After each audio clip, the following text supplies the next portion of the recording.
আসসালামু আলাইকুম রহমতুল্লাহ আবরকাতুহ। গত ক্লাসে আমি তোমাদেরকে দেখিয়েছি কিভাবে একটি উপাত্ত হতে মধ্যক শ্রেণীর মধ্যক নির্ণয় করতে হয়। আজকে আমি তোমাদেরকে দেখাবো কিভাবে একটি উপাত্ত হতে প্রচুরক নির্ণয় করতে হয়। আজকে যে উপাত্তটি থেকে আমি প্রচুরক নির্ণয় করবো এটা হচ্ছে কি অশ্রেণীবদ্ধ উপাত্ত। তোমাদের প্রশ্নে মূলত দুটি ভাবে এই উপাত্তটি উপস্থাপন থাকবে, একটা হচ্ছে কি শ্রেণীবদ্ধ ভাবে আর একটা হচ্ছে কি অশ্রেণীবদ্ধ ভাবে। অশ্রেণীবদ্ধ উপাত্ত হতে তোমাকে প্রচুরক নির্ণয় করতে হলে সর্বপ্রথম তোমাকে গণসংখ্যা নিবেশন সারণী প্রস্তুত করতে হবে। আমি আমার প্রথম ভিডিওতে কিভাবে গণসংখ্যা নিবেশন সারণী প্রস্তুত করতে হয় তা দেখেছি। গণসংখ্যা নিবেশন সারণী প্রস্তুত করতে হলে সর্বপ্রথম আমাকে পরিসর বাইর করতে হবে। পরিসর বাইর করার সূত্র হচ্ছে উপাত্তের সর্বোচ্চ সংখ্যা মাইনাস উপাত্তের সর্বনিম্ন সংখ্যা প্লাস 1। এখন আমাকে সর্বপ্রথম এই যে উপাত্তটি আছে এই উপাত্তের সর্বোচ্চ সংখ্যা খুঁজে বের করতে হবে। উপাত্তের সর্বোচ্চ সংখ্যা হচ্ছে কত? 80। 80-র চাইতে বড় আর কোনো সংখ্যা নেই। তারপর হচ্ছে কি মাইনাস উপাত্তের সর্বনিম্ন সংখ্যা। উপাত্তের সর্বনিম্ন সংখ্যা হচ্ছে কত? 35। এই সংখ্যাগুলো তোমরা ভালোভাবে খুঁজে বের করতে হবে। যদি এই সংখ্যাগুলো ভুল হয় তোমার অঙ্ক ভুল হবে। কত? উপাত্তের সর্বনিম্ন সংখ্যা হচ্ছে কত? 35 প্লাস 8। এখন আমরা একটু দেখি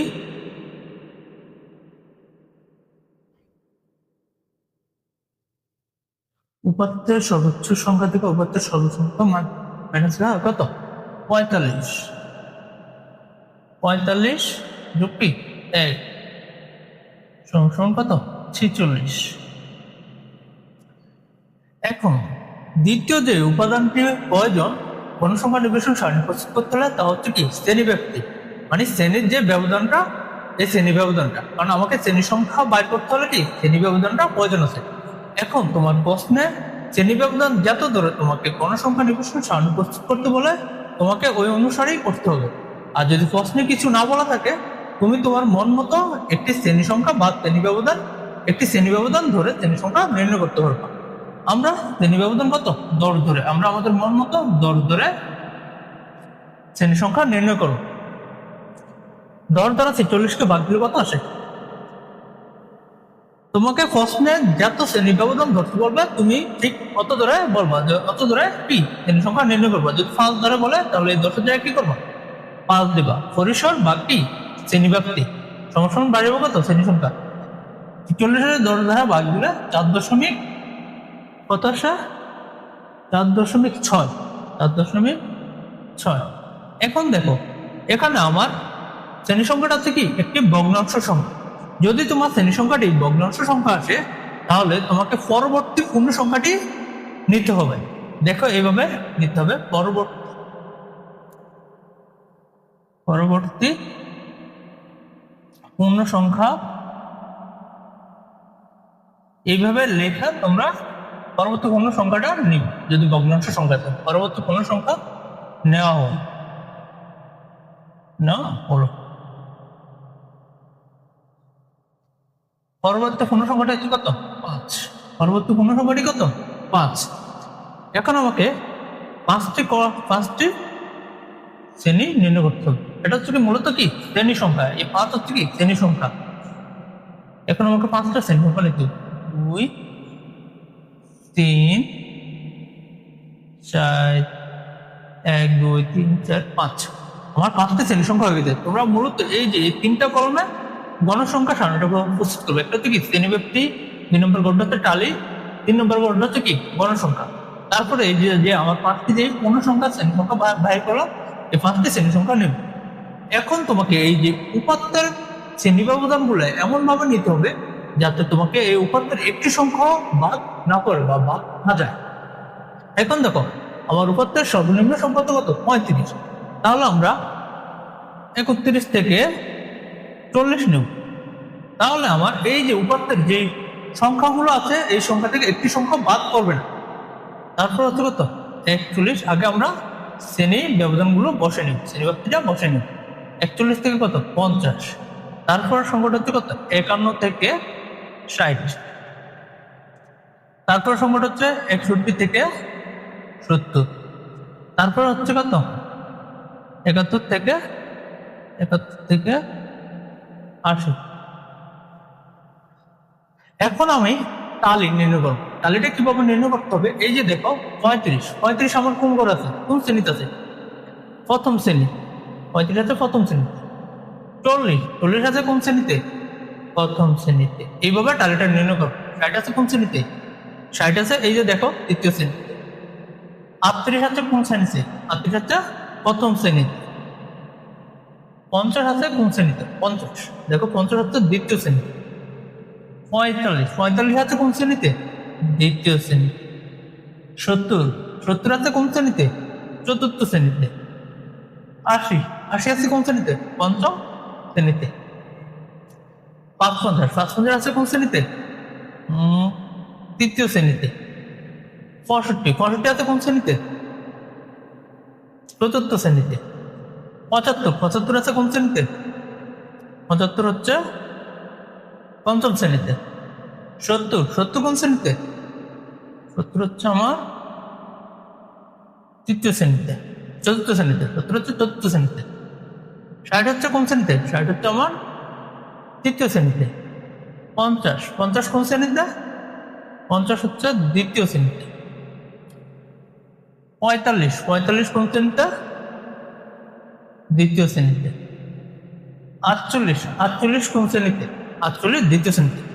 4টা সংখ্যা হয়ে গেলে তোমরা পরবর্তী টালির দাগটা দেবে কি এইভাবে প্রথম। তারপরে 35 কোন শ্রেণীতে? প্রথম শ্রেণীতে। 40 কোন শ্রেণীতে? প্রথম শ্রেণীতে। 5 নম্বর দাগটা তোমরা কিভাবে এইভাবে দিবা। 60 কোন শ্রেণীতে? চতুর্থ শ্রেণীতে। 50 কোন শ্রেণীতে? তৃতীয় শ্রেণীতে। তৃতীয় শ্রেণীতে। পরবর্তী দাগটা তোমরা কি করবা এভাবে দিবা। 70 কোন শ্রেণীতে? 70 চতুর্থ শ্রেণীতে। 60 কোন শ্রেণীতে? তৃতীয় শ্রেণীতে। 65 কোন শ্রেণীতে? চতুর্থ শ্রেণীতে। 69 কোন শ্রেণীতে? 69 হচ্ছে চতুর্থ শ্রেণীতে। 65 কোন শ্রেণীতে? চতুর্থ শ্রেণীতে। 75 কোন শ্রেণীতে? পঞ্চম শ্রেণীতে। 50 কোন শ্রেণীতে? 50 হচ্ছে তৃতীয় শ্রেণীতে। 80 কোন শ্রেণীতে? 80 হচ্ছে পঞ্চম শ্রেণীতে। 75 কোন শ্রেণীতে? 75 হচ্ছে পঞ্চম শ্রেণীতে। 5 নম্বর দাগটা তোমরা কি করবে এভাবে দিবা। 65 কোন শ্রেণীতে? 65 হচ্ছে চতুর্থ শ্রেণীতে। এখন দেখো এখন গণসংখ্যাটা কিভাবে নির্ণয় করবো। এই যে টালির যে প্রথম ঘর আছে কত? টালির 5 ধাপ, মানে এই গণসংখ্যা হচ্ছে কি 5 জন। তারপর হচ্ছে কত? তারপর হচ্ছে দ্বিতীয় ঘর হচ্ছে কত? 5 জন। তারপর হচ্ছে কয়জন? 5 2 কত? 7 জন। 3 নম্বর ঘর হচ্ছে কয়জন? 7 জন। তারপর হচ্ছে কত? চতুর্থ ঘর হচ্ছে কয়জন? 8 জন। 5 3 8 জন। পঞ্চম ঘরে হচ্ছে কয়জন? 5 জন। পঞ্চম ঘরে 5 জন। এখন তোমাদের কাজ হচ্ছে প্রতিরূপ নির্ণয়ের সূত্র। প্রতিরূপ নির্ণয়ের সূত্র হচ্ছে L প্লাস প্রতিরূপ সমান L প্লাস F1 ভাগ F2 প্লাস ভাগ F1 প্লাস F2 ইন্টু কি H। প্রতিরূপ নির্ণয়ের সূত্র হচ্ছে L প্লাস F1 ভাগ F1 প্লাস F2 ইন্টু কি H। এখন দেখো F2 হচ্ছে কি প্রতিরূপ শ্রেণীর গণসংখ্যার পরবর্তী শ্রেণীর গণসংখ্যার সাথে বিয়োগ। প্রতিরূপ শ্রেণীর গণসংখ্যা পরবর্তী শ্রেণীর গণসংখ্যার সাথে বিয়োগ। আচ্ছা আমার প্রতিরূপ শ্রেণী কোনটা? আগে আমাদের চিন্তা হবে প্রতিরূপ শ্রেণী কোনটা।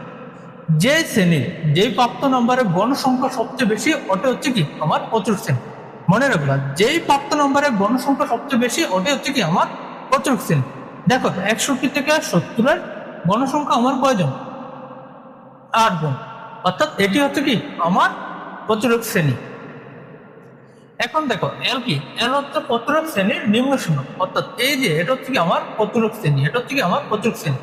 এল হচ্ছে এই শ্রেণীর নিম্ন সীমা। আমরা বসাই। দেখো আমরা বসাই। এল হচ্ছে প্রচুরক শ্রেণীর নিম্ন সীমা কত? 61। আমরা এদিকে প্রচুরক শ্রেণীর নিম্ন সীমাটা 61। হ্যাঁ, আগে প্রচুরক শ্রেণীটা এদিকে দেখায় 70। প্রচুরক শ্রেণীর নিম্ন সীমা কত? 61। প্রচুরক শ্রেণীর নিম্ন সীমা 61। এখন দেখো তারপর আমাদের কি দরকার? Plus F1। F1টা কিভাবে নির্ণয় করা? দেখো F1 হচ্ছে প্রচুরক শ্রেণীর গণসংখ্যা পূর্বের শ্রেণীর গণসংখ্যার সাথে বিয়োগ। অর্থাৎ এই যে প্রচুরক শ্রেণীটা আছে এটা কি হবে? পূর্বের শ্রেণীর গণসংখ্যার সাথে বিয়োগ হবে। পূর্বের শ্রেণীর গণসংখ্যা কোনটা? এই যে 7। এখন আমরা এখানে দিব 8 মাইনাস কত? 7, অর্থাৎ পূর্বের শ্রেণী 8 মাইনাস 7 সমান কত আসে? 1। সমান কত আসে? 1। 8 থেকে 7 গেলে কত থাকে? 1। এই যে 1 বেরো, আমরা এদিকে কি করলাম? 1। এবার দেখো F2 কি বলছে? F2 হচ্ছে প্রচুরক শ্রেণীর গণসংখ্যা পরবর্তী শ্রেণীর গণসংখ্যার সাথে বিয়োগ। অর্থাৎ এই যে প্রচুরক শ্রেণীটা আছে এটা কি পরবর্তী শ্রেণীর গণসংখ্যার সাথে বিয়োগ। এখন পরবর্তী শ্রেণী কোনটা? এইটা। পরবর্তী শ্রেণী হচ্ছে কত? 5। এখন 5-এর সাথে 8 বিয়োগ করুন। দেখো 8 থেকে মাইনাস কত? 5 সমান কত আছে? 3। সমান হচ্ছে কত? 3। সমান হচ্ছে কত? 3 ইন্টু শ্রেণী ব্যবধান। শ্রেণী ব্যবধানটা কিভাবে তোমরা নির্ণয় করবা? এটা মূলত ওই যে প্রচুরক শ্রেণী মতো একটি শ্রেণী হচ্ছে কি নিম্ন সীমা। ধরো এই শ্রেণীটার আমরা নিম্ন সীমা কত? 61। শ্রেণীটার নিম্ন সীমা হচ্ছে কত? এই যে দেখে তোমাদেরকে 61 মাইনাস আচ্ছা উচ্চ সীমা। একটি শ্রেণী প্রথম বলবে কি উচ্চ সীমা 70 মাইনাস কত? 61। এখানে তোমার মূলত হবে কত? 9। মূলত হবে 9। এটা যদি যোগবিয়োগ করানো হবে কিন্তু প্রচুরক শ্রেণীর সূত্র হচ্ছে কি +1, মানে একটা তোমাকে 1 যোগ করতে হবে। তোমার সময় দেখো কত আসে? 1 যোগ করলে 10 আসে। অর্থাৎ শ্রেণী ব্যবধানটা হচ্ছে কত? আমার 10। এখন আমার কাজ হচ্ছে এগুলো যোগবিয়োগ করা। দেখো 61 প্লাস 1 ভাগ কত? 4 ইন্টু কত? 10। এখন যদি আমি 1-কে 4 দ্বারা ভাগ দিই, 1-কে 4 দ্বারা ভাগ দিলে আমার অ্যান্সার আসে 2.5। 0.25 মানে 0.25 আছে। অ্যান্সার 0.25 গুণ কত? 10।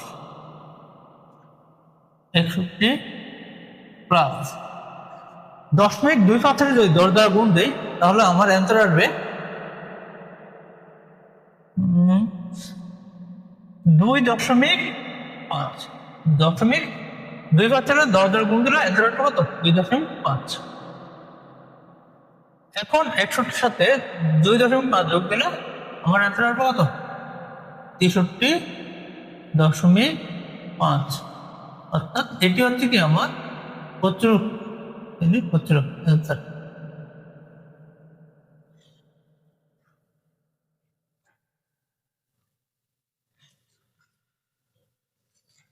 পরবর্তী ক্লাসে আমি তোমাদেরকে দেখাবো কিভাবে একটি শ্রেণী সংখ্যা হতে গড় নির্ণয় করতে হয়, সংক্ষিপ্ত গড় এবং কি গাণিতিক গড় নির্ণয় করতে হয়।